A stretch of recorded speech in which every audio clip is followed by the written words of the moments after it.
Salut ma team DT, c'est Dylan Technologies, j'espère que vous allez bien, moi ça va super. Et aujourd'hui les amis, on se retrouve dans une nouvelle petite vidéo qui ma foi devrait vous intéresser. Donc restez bien jusqu'à la fin, sans oublier de mettre le petit like, le petit commentaire et le petit partage. Let's go.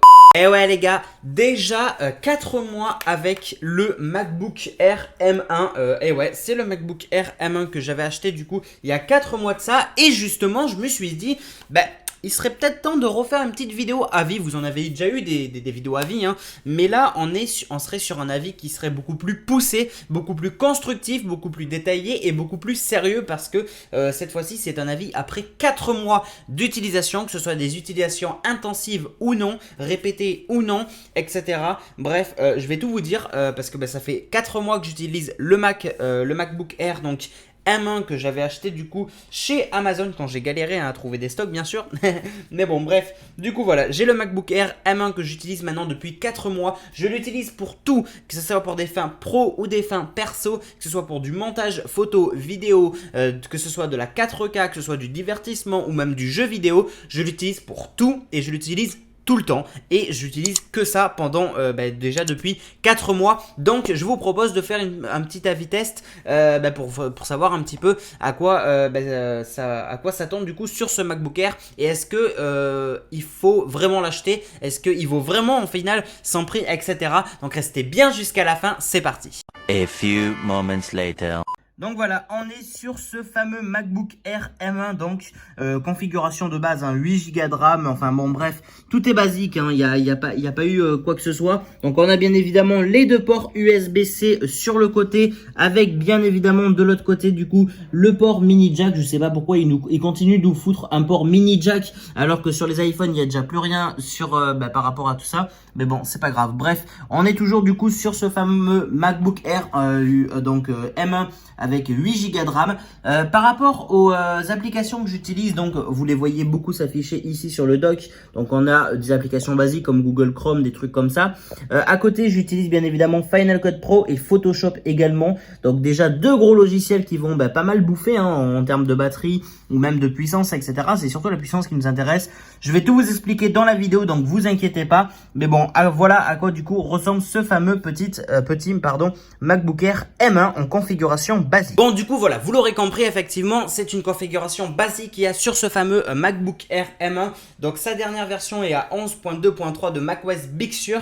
Donc c'est le MacBook Air M1 2020, donc avec la puce Apple Silicon, donc de première génération pour l'instant, et en 8 Go de RAM. Donc c'est une configuration assez basique, mais qui a le mérite tout de même de faire vraiment tourner absolument tout. Alors déjà, si je devais commencer par rapport au bruit, il y en a zéro, aucun bruit du tout, pas de ventilo. Vous le savez, sur ce MacBook Air, il n'y a aucun ventilateur, comme le MacBook Air 2020 avec Intel, bien évidemment. Il n'y a aucun ventilateur ou quoi que ce soit. Il reste vraiment très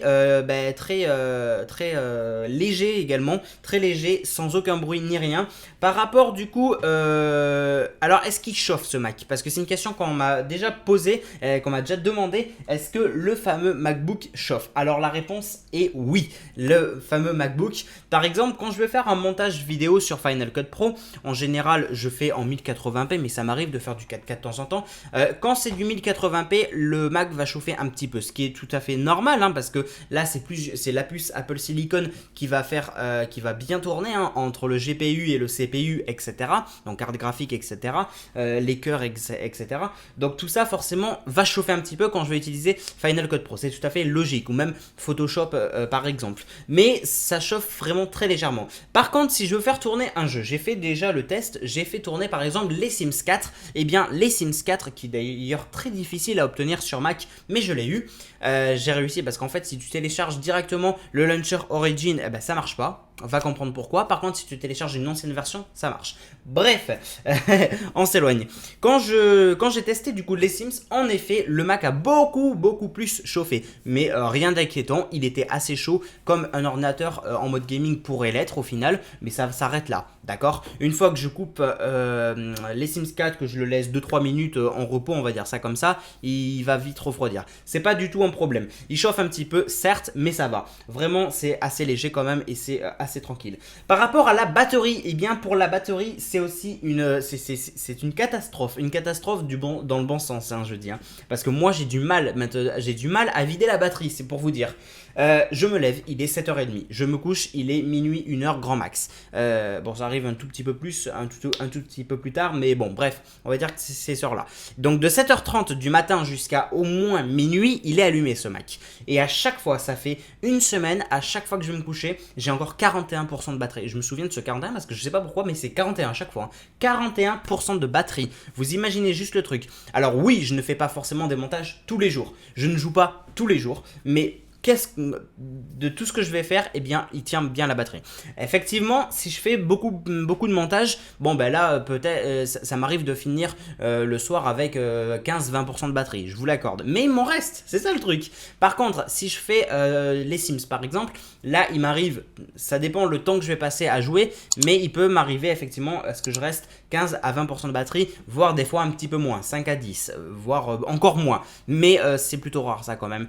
C'est vraiment, je passe beaucoup d'heures à jouer, on va dire ça comme ça. Dans tous les cas, il tient quand même très bien la batterie. Pour du Google Chrome, vous inquiétez pas, il tiendra très bien la batterie aussi. Bref, en gros, par rapport à son autonomie, elle est optimale. Vraiment optimale. J'ai regardé un petit peu par rapport à la batterie. Bon ben forcément j'ai certaines applications gourmandes hein, comme Final Cut Pro, Photoshop ou même des jeux vidéo qui effectivement auront tendance donc à diminuer la batterie hein, mais sinon à part ça tout va très bien. En termes de son tout va très bien. En termes de compatibilité, alors faut savoir qu'aujourd'hui maintenant plus de 5 mois après la sortie du Mac, et bien maintenant ça y est, de plus en plus et quasiment, hein, j'insiste sur le quasiment parce que c'est pas encore toutes, mais la plupart des applications sont compatibles sur Mac M1 ou au minimum avec Rosetta 2, donc Rosetta 2 qui va faire tourner des applications Intel sur Mac tout simplement, en attendant que ces applications soient optimisées à 100% pour la puce M1. Alors il peut avoir des bugs hein, vu que ça tourne sur Rosetta 2, mais c'est plutôt rare, je vous avoue, j'en ai pas vraiment rencontré. C'est comme pour Discord que j'utilise qui est sur Intel, je n'ai jamais eu un seul souci, un seul bug sur mon Mac, alors que Discord est toujours Intel en fait, et ça tourne avec la puce, enfin avec Rosetta 2 donc voilà.